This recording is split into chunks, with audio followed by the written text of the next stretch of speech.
يا من شاذ بنا الإيمان.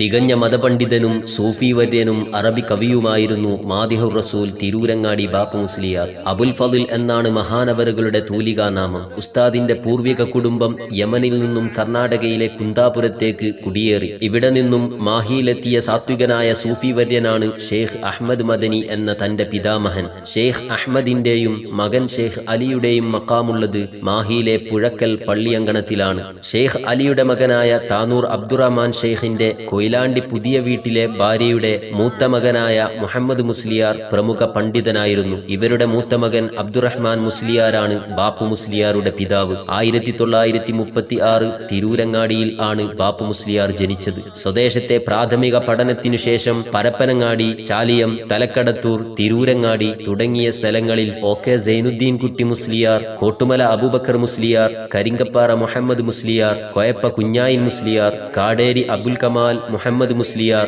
കുറ്റിക്കാട്ടൂർ ഇമ്പിച്ചാലി മുസ്ലിയാർ തുടങ്ങിയ ഉന്നത ഗുരുവര്യരിൽ നിന്നും മതപഠനം നേടി. തുടർന്ന് വെല്ലൂർ ബാക്കിയാത്തിൽ ഷെയ്ഖ് ആദം ഹസ്രത്ത്, ഷെയ്ഖ് ഹസൻ ഹസ്രത്ത്, ഉത്തമപാളയം അബൂബക്കർ ഹസ്രത്ത് തുടങ്ങി നിരവധി പണ്ഡിതരുടെ ശിക്ഷണത്തിൽ ബാക്കവി ബിരുദം പൂർത്തിയാക്കി. വേലൂരിലെ ഉപരിപഠന ശേഷം വൈലത്തൂർ ചിലവിൽ ജുമാ മസ്ജിദ്, പഴയങ്ങാടി, കണ്ണൂർ ജില്ലയിലെ പുതിയങ്ങാടി, തലക്കടത്തൂർ, കുണ്ടൂർ, ചെറുവണ്ണൂർ, കരുവന്തിരുത്തി, മാട്ടൂൽ, തെക്കുംപാട്, തിരൂരങ്ങാടി, നൂറുൽ ഹുദ, വലിയോറ ദാറുൽ മആരിഫ് തുടങ്ങി നിരവധി സ്ഥലങ്ങളിൽ ഉസ്താദ് സംഭവ ബഹുലമായ സേവനം നടത്തി. ദർസ് പഠനകാലത്തു തന്നെ മികവുറ്റ അറബി രചനാ വൈഭവം പ്രകടിപ്പിച്ച ഉസ്താദ് നിമിഷ കവി കൂടിയായിരുന്നു. ചേരൂർ ശുഹദാക്കളെ കുറിച്ച് മധുരത്തേൻ എന്ന അർത്ഥമുള്ള അശുഹദത്തുൽ ഹലബിയ, ഇമാം അബൂ ഹനീഫ റളിയല്ലാഹു അൻഹുവിന്റെ ഖസീദത്തുൻ നുഅ്മാനിയയുടെ മുഖമ്മസ് അഥവാ പഞ്ചവൽക്കരണം, അൽ അസാതീദ്, ബദർ ബൈത്ത്, ഗുരുവര്യരെ കുറിച്ചുള്ള വിലാപ കാവ്യങ്ങൾ തുടങ്ങി പൗരാണിക അറബി ശൈലിയുടെ ഉടമയായ ഉസ്താദ്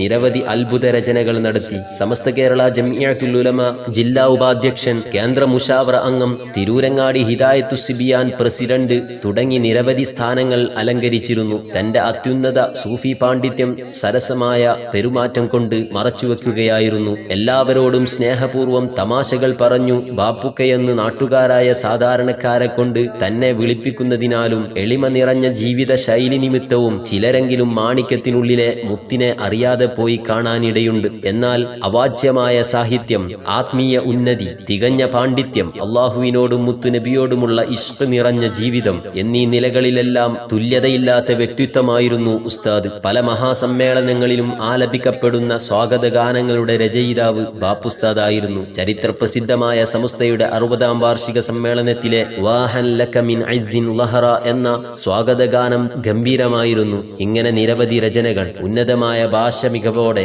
ലൈലയെയും സൽമയെയും മുത്തുനബിയോടുള്ള ഇഷ്കിൽ വെല്ലുവിളിക്കുന്ന പ്രവാചക പ്രേമ കാവ്യങ്ങളും ഉസ്താദിനുണ്ട്. കുടുംബ പാരമ്പര്യമായി ലഭിച്ച നഖ്ശബന്ദി ത്വരീഖത്തുകളും മറ്റനേകം ആത്മീയ സരണികളും ഈ ധന്യ ജീവിതത്തിന് മാറ്റുകൂട്ടി. ഷിഫ്രി മുത്തുക്കോയ തങ്ങൾ, മർഹൂം കുഞ്ഞുമോൻ ഫൈസി, മുക്കം ഉമർ ഫൈസി, OPM മുത്തുക്കോയ തങ്ങൾ, മർഹൂം വൈലത്തൂർ ബാവ മുസ്ലിയാർ, വാസിയ ബാക്കവി, കുറ്റിപ്പുറം സത്താർ സഖാഫി അടക്കം നിരവധി പേർ ഉസ്താദിന്റെ ശിഷ്യരിൽ പ്രമുഖരാണ്. ഉസ്താദ് 2014 ആഗസ്റ്റ് 16 ഹിജ്റ 1435 ഷവ്വാൽ 24 വഫാത്തായി.